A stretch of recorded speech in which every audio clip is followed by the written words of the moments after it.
ప్రకాశం జిల్లా రాచర్ల మండలంలోని అన్ని రైతు సేవా కేంద్రాల పరిధిలో ముఖ్యమంత్రి నారా చంద్రబాబు నాయుడు చేపట్టిన రైతన్న మీకోసం 6 రోజుల కార్యక్రమంలో భాగంగా రైతులతో ప్రత్యేక లైవ్ ఇంటరాక్షన్ కార్యక్రమం నిర్వహించారు. పంటల సరళి, అధిక దిగుబడి, ముందస్తు ప్రణాళికలు మరియు తదనుగుణంగా అమలు చేయాల్సిన యాక్షన్ ప్లాన్ పై రైతుల వద్ద నుంచి సమగ్ర సమాచారం సేకరించారు. కార్యక్రమంలో అధికారులు మాట్లాడుతూ రైతులు పాత పద్ధతులకు పరిమితం కాకుండా కొత్త సాంకేతిక పద్ధతులు అవలంబించాలని, మార్కెట్ డిమాండ్ ఉన్న పంటలు మరియు అధిక ఆదాయం ఇచ్చే పంటలను ఎంచుకోవాలని సూచించారు. రాబోయే రబీ మరియు తదుపరి ఖరీఫ్, రబీ సీజన్లకు ముందుగానే ప్రణాళికలు వేసుకుని అన్ని రైతు సేవా కేంద్రాల పరిధిలో అమలు చేయాలని వివరించారు. రాష్ట్రంలో మొత్తం వ్యవసాయ ఉత్పాదకత పెంచేందుకు రైతులు శాస్త్రీయ సలహాలను పాటించాలని సూచించారు. కార్యక్రమంలో మండల వ్యవసాయ అధికారి షేక్ మహబూబ్ బాషా, పశుసంవర్ధక శాఖ వైద్య అధికారి హరిబాబు, రైతు సేవా కేంద్రం సిబ్బంది ఈశ్వరి పెద్ద సంఖ్యలో రైతులు పాల్గొన్నారు.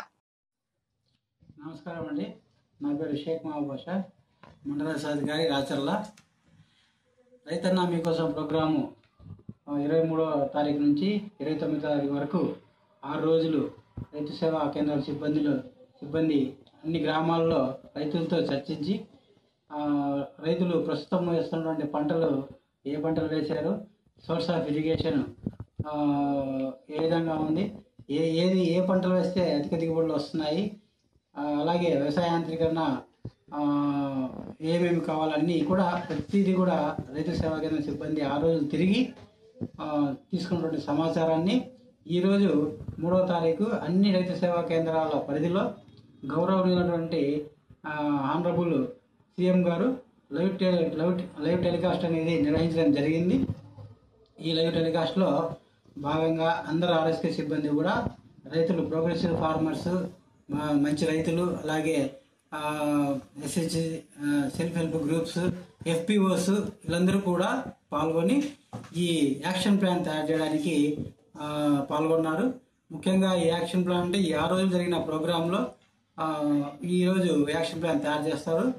ఈ యాక్షన్ ప్లాన్లో భాగంగా రబీ, అలాగే 2025-26 రబీ, 2026-27 ఖరీఫ్, అలాగే 2026-27 రబీ, ఈ 3 సీజన్లలో మనం ఏ పంటలు వేసుకుంటే మంచి దిగుబడులు వస్తాయి, డిమాండ్ డ్రైవెన్ అగ్రికల్చర్ అంటే డిమాండ్ ఆధారిత పంటలు ఏదైతే వేసుకోవాలి వాళ్ళను ఆ పంటలను సజెస్ట్ చేయడము, ఇరిగేషన్, సోర్స్ ఆఫ్ ఇరిగేషన్ ఆధారంగా, అలాగే సాయిల్ అంటే మనకు ఏ నేల ఆధారంగా కూడా ఏ పంటలు మనకు అనుకూలంగా ఉన్నాయి, అలాగే ఏ విత్తనాలు మనకు అందుబాటులో ఉన్నాయి, అలాగే వాళ్లకు రైతులకు కావాల్సినటువంటి సబ్సిడీలు, ఇవన్నీ కూడా రైతుకు ఆదాయం వచ్చేటువంటిది.